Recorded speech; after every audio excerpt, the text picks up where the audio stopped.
Welcome back to another episode of Rock Boys Football. The Georgia Bulldogs turning into the most dangerous team in college football, as if they weren't already considered the most dangerous team.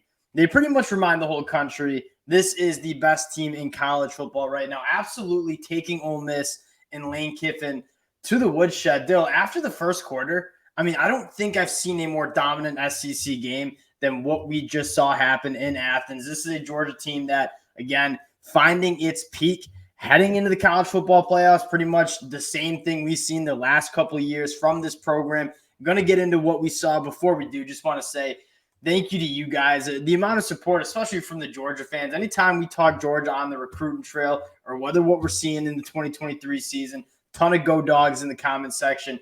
Fires the fellas up. Appreciate you guys rocking with the boys. If you do enjoy the content, consider subscribing to the channel. I'm going to give you the T-box here. We both watched this one. How are we feeling here? I mean, the Georgia Bulldogs say, and they played so well. I think, honestly, a lot of people are probably going to say something negative about Ole Miss because that's what typically media and other people around 100%. The country do. But honestly, this Ole Miss is a very good football team, and just to beat them the way they did it, and especially kind of getting back and looking like those old Georgia teams where both sides of the line of scrimmage were so dominant. They were running the ball incredibly well. And Carson Beck was playing like Carson Beck's played all year. He's been unbelievable all year, and he was unbelievable again. And to see Brock Bowers doing his thing, this is, I think, what you wanted to see from Georgia, kind of in their lead up to what looks like it's going to be a showdown with Alabama. I think like the biggest storyline is like this team's finally healthy. Like I don't think anyone realized how banged up this team. Ladd McConkey missing most of the first half of the season. Kendall Milton, Dejon Edwards, both dealing with injuries. This was about the healthiest we've seen this Georgia team. You throw Amarius Mims in there as well. And although they're still banged up, they're finding their peak form. And Dill, I feel like the narrative around this Georgia team was just a lot of college football fans across the country trying to explain to themselves why they have a chance to knock off Georgia. And y'all see the Michigan logo. Like there's been times where I'm looking at it saying, hey, we got a shot at beating the Georgia Bulldogs because of X, Y, and Z. Trying to convince yourselves that this Georgia team isn't, again, just another dominant Georgia team like we've seen the last couple of years. I want to start with Carson Beck. Like the biggest question mark you had with this Georgia team heading into the season, we all said he would be just fine and would be good enough to win a national championship. Let's state how it is. I mean, he's more than good enough. He's a Heisman caliber quarterback right now for the Georgia Bulldogs. I mean, he just looks so comfortable. Like he never really gets rattled. And today they didn't really give up any pressure, but at times it feels like they have. And he's just unflappable. And just the way they rip the ball over the middle, it's like, it's a thing of beauty. I don't know. They're running guys across the middle basically every play.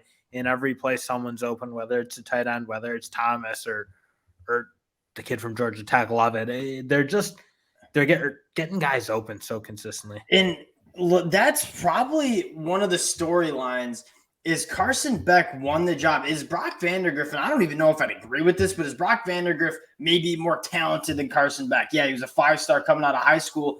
Why is Carson Beck started for this Georgia team? He's so in command of this offense. And I'll tell you this, like the run game being as dominant as it was tonight is only going to help Carson Beck. Why were there so many? Why was the throwing lanes or the middle of the field so open all night? It's because those safeties had to fire down to stop the run, even though they couldn't stop the run all game. Kendall Milton, Dejon Edwards, but more importantly, this offensive line, which we thought would be the best in the country, maybe didn't look at the first 6 games, certainly looks it now, especially as they're continuing to get healthy up front.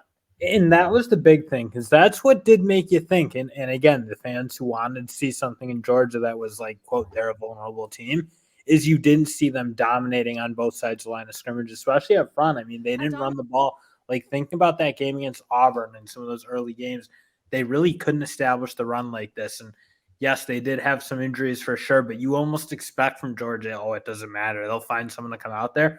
But you're right. Now that they've gotten healthy, just to dominate a really good front 4 or a front 7, let's say in Ole Miss, who's played really good all year, very, very impressive. That's the thing. And you're right. Like the narrative tomorrow morning from ESPN and all the talking heads of college football is going to be, yeah, this Ole Miss defense wasn't legit.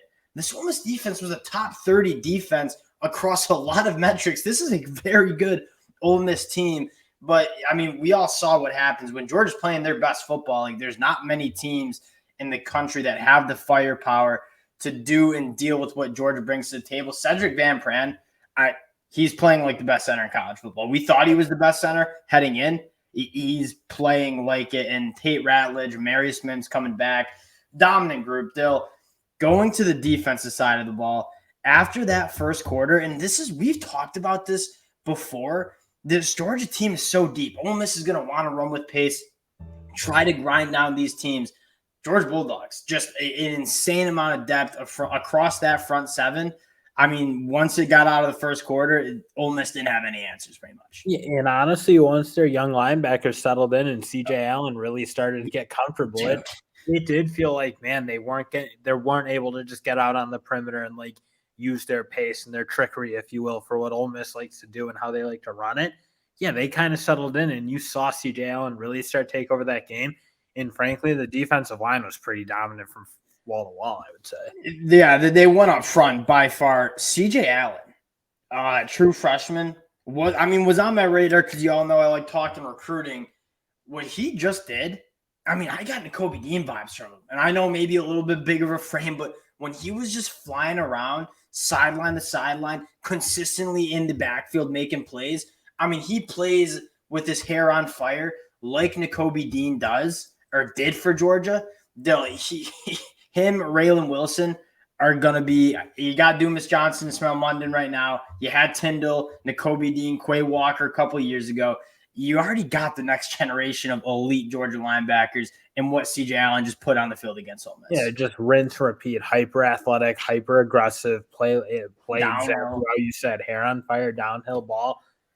It's just what they've been doing ever since Kirby Smart's been here. I think you haven't seen linebackers come out of the world of college football at the level you've seen from Georgia, and that doesn't look like it's changing with these two in C.J. Allen and Raylan.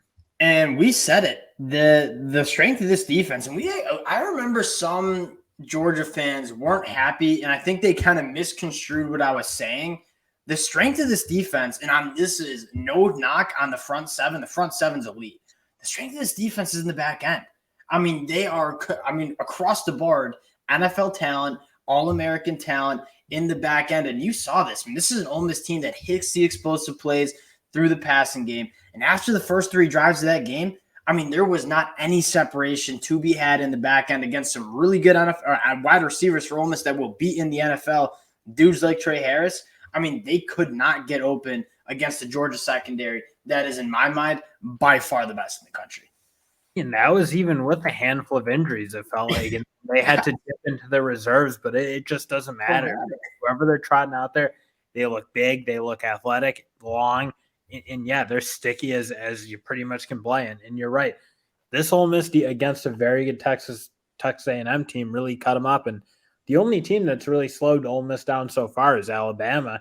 And that was just dominating on the front. And Georgia kind of did the same thing, but you saw they gave up nothing as well to those wide receivers, and that was a healthier Ole Miss. So I don't know. I mean, Georgia's just going to be a handful. Like, fire me up for the SEC championship game because Georgia fans probably didn't think was going to be incredible. Because honestly, I was looking like, man, how's Alabama going to play with this team?